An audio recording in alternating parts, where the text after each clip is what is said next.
That loss last night for the 76ers was a historic collapse. The Sixers made history in all the wrong ways with that blown lead they had to the Chicago Bulls. Really a tale of two halves, just about as bad as it gets. We're going to break down that loss, what I saw, and should you be worried about the Sixers here moving forward. Before we get to all of that, look, if we can't beat the Bulls on the court as they take first place in the Eastern Conference, can we beat them in the walls here at Chat Sports? My guy, Patrick Seatman, runs our Bulls Report channel. They picked up 33 subs on their video today. I want to beat that number, so smash that sub button for Sixers coverage all year long. With that, let's get into today's show.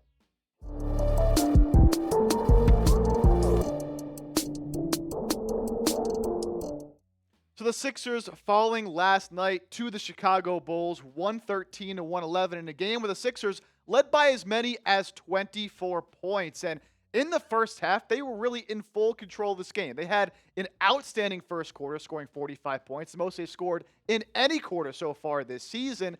And I was texting Patrick Seatman, again, host of our Bulls channel here, and he was like, man, this Sixers team, you guys might win by 40. Maxey might put up 60 points. And it was a complete reversal in the second half. And that's really the biggest takeaway is it was a tale of two halves in this ball game. In the first half, the Sixers scoring 75 points. Again, 45 of those in the first quarter, shooting 27 of 49 from the field, 9 of 17 from three. They are moving the ball well with 14 assists and ended up having a 19-point lead at the break. But in the second half, scored just 36 total points the rest of the way, shot 13 of 45 from the field, couldn't hit a three to save their life. The ball movement and the sets were way more stagnant than they were early on, and they got outscored by 21 points. Again, after they were up by as many as 24 in that first half. And when I say they made history in all the wrong ways, this is crazy. Because if you're going to be the first team to do something this bad in the history of the NBA, that's how you know you did not have a good night. The Sixers, the first team in NBA history to have 45-plus points after one quarter, 75-plus points at the half, but score under 40 in the second half and lose the game.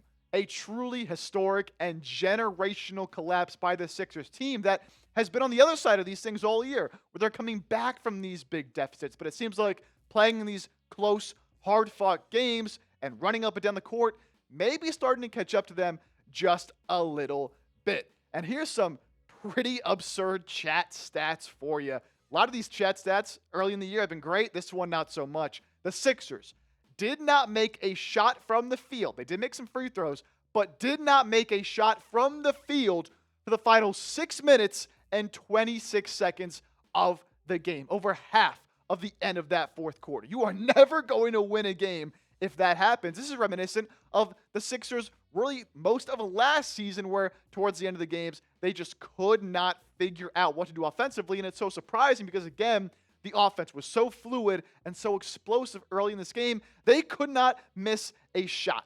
And really, once we got to about the midway point of the third quarter and on, this whole team just looked tired. They looked gassed. And again, it's early in the season, right? We're sitting here today, Wednesday, November 5th, just a few games into the year, and already, like, we're seeing this team, especially in this game, where in the fourth quarter, guys are huffing and puffing. The offense doesn't have the same movement that it did early on, and just not playing with that same energy and high-octane offense that we saw in the beginning of the game. And I'm starting to wonder, are these heavy minutes for some of the Sixers' top players starting to catch up to them a little bit? Because we've talked about this, especially Maxey and VJ have played heavy minutes so far this season. They are number 1 and 2 in the entire NBA in most minutes per game on the year. Maxey's playing 42 minutes a game out of a possible 48. They have played an overtime game, so add a couple onto that as well. But that simply is not sustainable. And then Kelly Oubre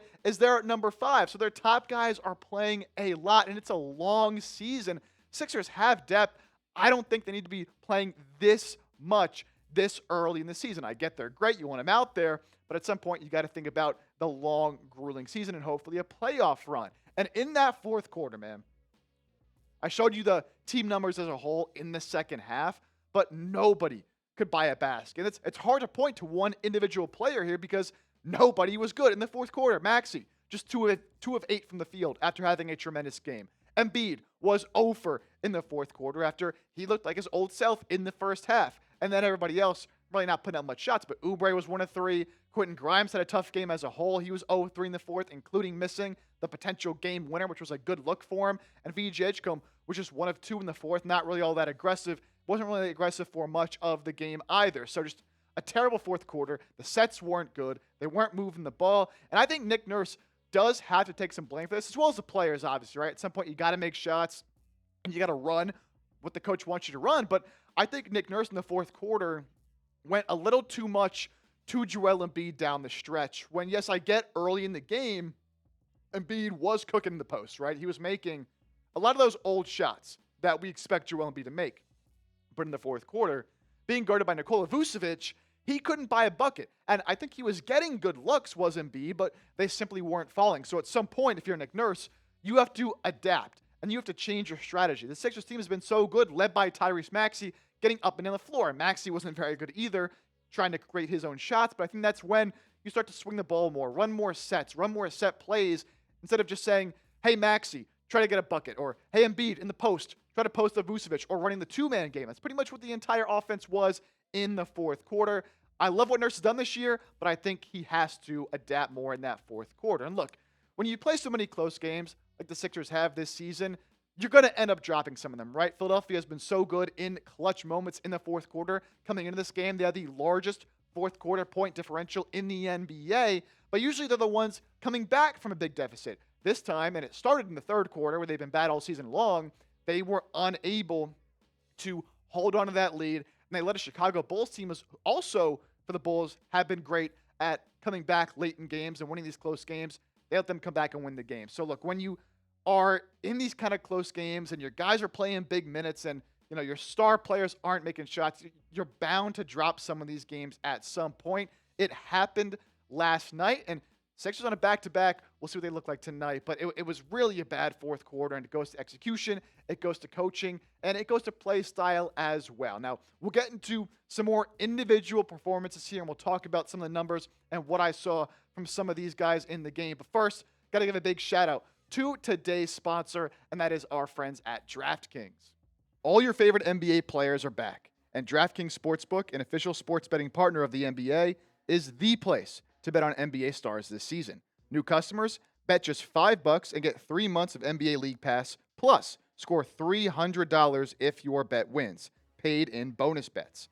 Download the DraftKings Sportsbook app and use code SixersChat. That's code SixersChat. Bet $5 and get 3 months of League Pass, plus get $300 in bonus bets if your bet wins. In partnership with DraftKings, the crown is yours. Gambling problem? Call 1-800-GAMBLER. In New York, call 877-8-HOPE-NY or text HOPE-NY 467-369. In Connecticut, help is available for problem gambling. Call 888-789-7777 or visit ccpg.org. Please play responsibly. On behalf of Boot Hill Casino and Resort, Kansas, pass-through of per-wager tax may apply in Illinois. 21 plus age and eligibility varies by jurisdiction. Void in Ontario. Restrictions apply. Bet must win to receive bonus bets which expire in 7 days. Minimum odds required. NBA League Pass auto renews until canceled. Additional terms at dkng.co/audio. Limited time offer. And these are my picks for the Sixers versus Cavs game tonight on Wednesday, November 5th, back-to-back for Philadelphia. Sixers are 10.5-point underdogs on the road against Cleveland. Not sure they win this one, given what happened last night, but I think that 10.5-point spread is just far too large. I'm going Kelly Oubre plus our 18 or more points there for Kelly. Had a great season so far. I'll take 2+ 3-pointers made for VJ Edgecombe. And then Donovan Mitchell, I'll take 26+ points. Sixers have not been able to guard opposing guards, wings, whatever it be out there on the perimeter. Of course, all odds and lines are subject to change. Big shout out to DraftKings for sponsoring today's show. So let's get back into more about talking about this game and some individual players, what I saw. Look, Tyrese Maxey was on fire to start this game. I mean, he was blacking out. He was making every shot he was taking. It was his birthday as well, so it was great to see him come out firing. He could not miss to start. Ends up with nearly another 40-point game. The numbers look really good, but again, in that second half, and when you're the point guard of the team, it's your responsibility to get this team some good looks, get the offensive sets going, get other guys involved, right? And he wasn't really able to do that. I still think he has one of the worst whistles in the NBA. He gets no foul calls, especially in that fourth quarter. Thought he got fouled on multiple drives. the whistles were silent. But look, he kept trying to attack that. He kept trying to go iso ball, attack mismatches, or play the two-man game with Embiid. It wasn't working. So when that's going on, the coach has to make the adjustments, but I think Maxey has to make some kind of adjustments as well. And again, those large minutes for Maxey, most minutes per game in the NBA this season, maybe they're starting to take a toll a little bit. So look, he's had an amazing season. We've talked about it, unable to get it done down the stretch on this one. But again, great start. Gotta finish better. I think he'll be just okay. Now, let's get to Joel Embiid, right? And I know there's a lot of discourse going on around Embiid and the Sixers. And is it time to move on? They play a certain way with their young, fast guys out there on the floor. When Embiid's out there, he kind of ruins that. Now, in the first half, I thought Embiid was fantastic. 7 of 21 from the field, 1 of 6 from three is not good. But in that first half, he was getting a lot of those old looks and old shots that, an MVP Joel Embiid would make, right? In the post, just going to work against Nikola Vucevic. He was pretty much getting whatever he wanted. But again, in that fourth quarter, Nick Nurse called his number a lot in the post. And although he was getting some of those similar looks, sometimes it felt like he was settling, and he just was not knocking them down. Defensively, it was kind of flip-flop for him, actually, early in the game. And for much of this season, he just looked slow defensively, and teams are putting him in the pick and roll. They're attacking him. They're getting by him. I actually thought defensively in this game, he had 4 blocks, and down the stretch, he was very good defensively with a couple of blocks in crunch time. But look, there is a conversation to be had, right? Is with the style of play this team wants to play, fast, with these young guys, Maxey, Edgecombe, McCain, Quentin Grimes, does he fit into the way this team wants to play? I like they can play different styles with him out there and with him not, but they got to find some way to mesh it all together. Otherwise, you might have to start thinking about a future without Joel Embiid. Kelly Oubre has been absolutely fantastic to start the season. Obviously, all these guys struggled late, but man, the efficiency Oubre is playing with, the decisiveness, the surprise three-point shooting he's had early on in the season. I mean, he's shooting well over 40% from three for a guy that usually shoots in the low 30s, and defensively, he is a dog. He is just an annoyance on that end. He had another monster dunk in this game. I love what I've seen from Oubre this season. If he can play like this all season long, that is a huge boost for this Sixers team. VJ Edgecombe. Let's talk about the rookie. I thought, especially late in the game, he wasn't quite aggressive enough. He got some good looks early on, right? But, with that athleticism and the way he has been shooting the three-point ball, which, what a fantastic development for VJ to change his shot in the offseason and be a terrific three-point shooter, which was the biggest question mark for him coming out of college. With him shooting the way that he is, I think he needs to continue to be more involved in the offense. Just 12 points in this one, 4-12 from the field. Did get his first career double-double with 11 rebounds, so still impacting the game in a lot of different ways. But again, I think he needs to be more involved in the offense, especially late in games when the Sixers are struggling. Quentin Grimes had a tough one. Did a video on Monday talking about Oubre and Grimes and how awesome they've been all year. So don't want to take away too much from how great Grimes has been, especially in crunch time. But in this one, wasn't able to get any of his 5 threes to go, turned the ball over a few too many times, and had a wide open look at the end of the game to put this one out, right, and give the Sixers the win despite the huge lead they blew, unable to make that top of the key 3. So he's obviously got to be better. Still doing good things on the defensive end, like what he brings this team, but going to have to be better offensively, as does the rest of the squad. And then Jared McCain, I'm not too worried about McCain's performance here. It was his first game in nearly a calendar year after the meniscus, then the thumb injury earlier this offseason. So I was just so happy to see him back out there playing basketball again for this team. It's been so long since we've seen McCain out there. He'll get more adjusted into the offense, get his shots up, find his place. Didn't knock one down in that game, but the biggest thing for him, I thought he was moving around well, which is really all you can ask for at this point coming off that major knee injury. And the Sixers just could not stop Josh Giddey in this one, who really from start to finish was phenomenal. Nearly a 30-point triple-double, even hit a couple of threes, and he was getting downhill. He was attacking, making fantastic passes all night long. A huge problem for the Sixers has been stopping players on the perimeter from getting into the paint. They have not had a guy who can be that true point of attack defender. I thought Quentin Grimes could be that guy. It hasn't been as consistent on that end, but even when he is guarding that guy, they get a switch, and it's either Maxey or it's VJ, who hasn't been great defensively, who switch on. Josh Giddey absolutely dominated Philadelphia in this one. He's having a great year. Credit to him.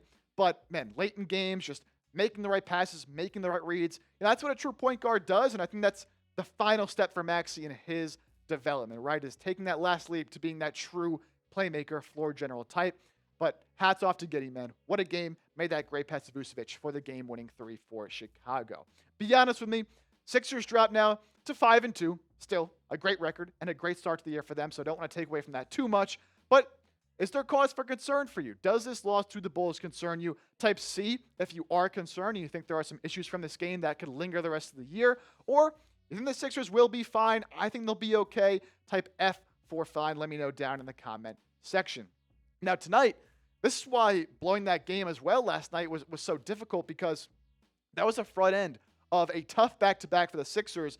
They would have had that one. They would have been 6-1, would have been feeling great. Now they're 5-2, have a back-to-back tonight, traveling to Cleveland to play the Cavaliers, who again are big favorites going up against Philadelphia. So you're not going to have Embiid in this one, no back-to-backs. Not going to have McCain, no back-to-backs yet for him. Still no Paul George. Still no Dominic Barlow. So you could easily, very easily, lose this game against Cleveland, fall to 5-3, and then you're like, maybe I'm not feeling so well about the season. That's why that loss last night, a historic loss and just a tough one to stomach, given just how different this team looked in just 2 separate halves. That'll do it for today's show. Again, Sixers, big game coming up here tonight. If you're looking for Sixers coverage all year long, we are the place for you. So lock us in and hit that sub button.